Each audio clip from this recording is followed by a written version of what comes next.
Quatrième vidéo de présentation du logiciel GeoGebra. Alors il ne reste pas beaucoup de boutons de base qu'on peut utiliser en sixième à vous présenter. On a parlé donc de droite, segment, droite perpendiculaire, droite parallèle, milieu, polygone.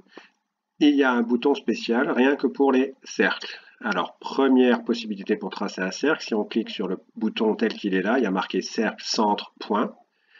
En fait, par exemple, si on place deux points A et B, si je veux tracer, comme dans la feuille de cours, le cercle de centre A qui passe par B, eh bien, on va sélectionner ce bouton-là, cercle, centre, point.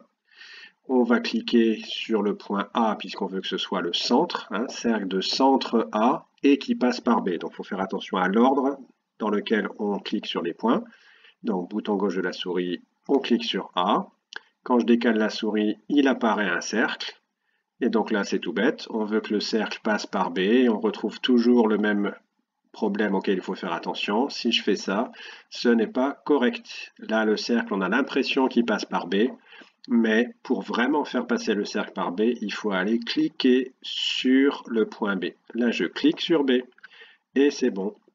C'est bien le cercle de centre A qui passe par B. Toujours vérifier en déplaçant. Il faut prendre le réflexe de cliquer sur la flèche ici, déplacer, pour vérifier qu'on ne s'est pas trompé. Le cercle est toujours le cercle de centre A et qui passe par B. Évidemment, si on voulait tracer le cercle de centre B qui passe par A,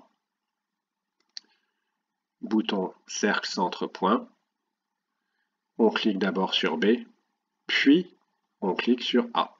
Donc voilà nos deux cercles. Il y a d'autres cercles possibles. Donc on fait dérouler le menu cercle. Juste en dessous, il y a marqué cercle, centre, rayon. En fait, ici, il faut donc un point qui sera le centre et il faut donner un rayon. Alors comment il fonctionne ce cercle-là? On va se prendre un autre point ici et cercle, centre, rayon. Je vais d'abord, toujours comme pour les autres cercles là, cliquer sur le centre. On clique sur C. Et là, il s'ouvre une petite fenêtre où il y a marqué rayon.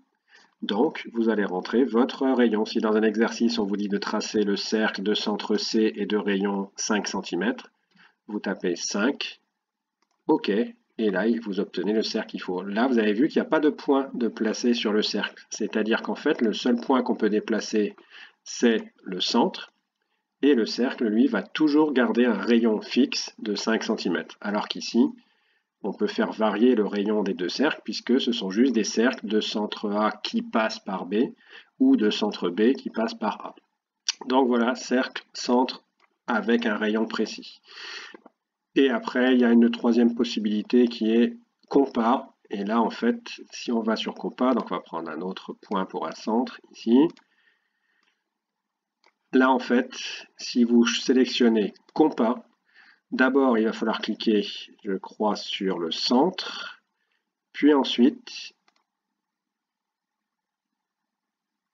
Non, c'était l'inverse. En fait, là, vous avez vu, j'ai cliqué sur D, puis sur A. Et bien, en fait, là, j'ai un cercle de rayon DA. Vous voyez ce cercle-là, si je remets la souris ici, son rayon, c'est DA. Et après, seulement après, il faut cliquer sur le centre. Voilà, ici. Hop. On peut remontrer un exemple peut-être, comme je n'ai pas été clair là. Si je trace ici un segment EF et que je veux tracer le cercle de centre D et qui a pour rayon la longueur EF. On clique sur le bouton compas.